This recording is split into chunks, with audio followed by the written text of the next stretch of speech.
good morning to everyone. This is September 11th, of course, but a year ago in September was our first session. So give ourselves a round of applause because we have made it through one full year. And so we are very proud of what BJC has allowed us to do and have partnered with us and supported us in so many ways to get to this point through the design and development of this particular program and how we reach out to each one of you, keep you informed, because it's about getting you the information and getting it to you timely and helping to expose and educate you, not just to BJC, but to the industry at large, because our life and our businesses are so much bigger than just one project. But certainly this very important project is one that yields some specific opportunities, and that is why we're here. So I'm just here to make the introduction this morning. I guess it's fitting that we're remembering 9/11 today. I'm driving down the highway and listening to the radio, and they're asking, where were you 13 years ago at 8:43 when the first plane hit the tower? And I so vividly remember I was eastbound on Highway 70 at just past Grand going east when I heard on the radio the plane hit the first tower, and just how shocked I was, not knowing whether or not we were really just being attacked or if it was some turboprop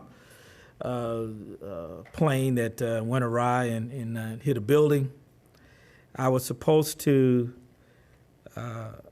actually planning on that 9/11 day to board a plane myself that evening to go to Washington, D.C. for a presentation to Marriott International, their design and construction group. So needless to say, that trip did not happen that day. But just interesting when you allow your mind to reflect 13 years ago and what you were doing at this time. Today we're going to talk about a couple of different things. Sandra and Arthur are going to cover keeping your toolbox and capacity building warehouse data current and some of the elements and programs involved with that. Certainly may not be the most exciting topic, if you will, but needless to say, it is something that we still have to stay on top of if we're going to maintain our position in the market and certainly within BJC. And then Arthur is going to also cover another part of the leadership piece that we've touched on so often, and he's going to talk about servant leadership this morning, and I have a little piece of that I will cover, just transformational leaders of the 21st century. And I watched a video over the last few days from the Harvard Business School, Harvard Business Publishing, Insights from Imagining the Future of Leadership, a Harvard Business School symposium. And I just have a really short summary that I want to share a couple things with you from that helped me as I continue to learn and perfect what I believe to be my own leadership skills and what I want to do and how that impacts myself and the people that are around me.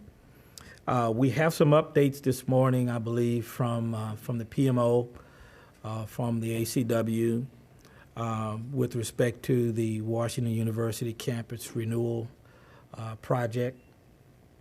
First, we're going to bring up Greg Moeller, who's the Vice President for Planning, Design, and Construction for BJC. and he will say hello and give us a bit of an update from the perspective of planning, design, and construction.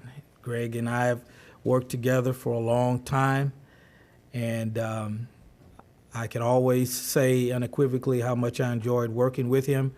And even now that that I don't work for him any longer, it still feels like I do whenever I see him.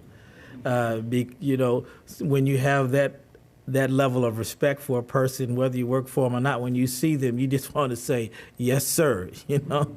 So, but Greg's been a great friend and a great leader in my life. And certainly I would not be able to stand here with all the things that I'm attempting to do right now in my life without people like Greg, who believed in me at a time when I needed someone to believe in me and say, you can do it. We believe you.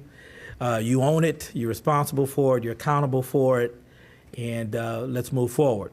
Of course, Sandra, I would want to get sit down without making sure I say Sandra's been a partner in this particular endeavor for the last couple of years, and I immensely enjoy her relationship. We don't get to communicate as much as we used to 2 years ago, but that's just because she's busy and I'm busy, but we do, our paths do cross from time to time, and it's always a pleasure to see her, especially at these events. And Arthur, we all enjoy Arthur's presentations. He's one of the few people that I can say that I will ride across town to hear him speak. And so I'm here so that I can participate with you in listening to Arthur's information this morning.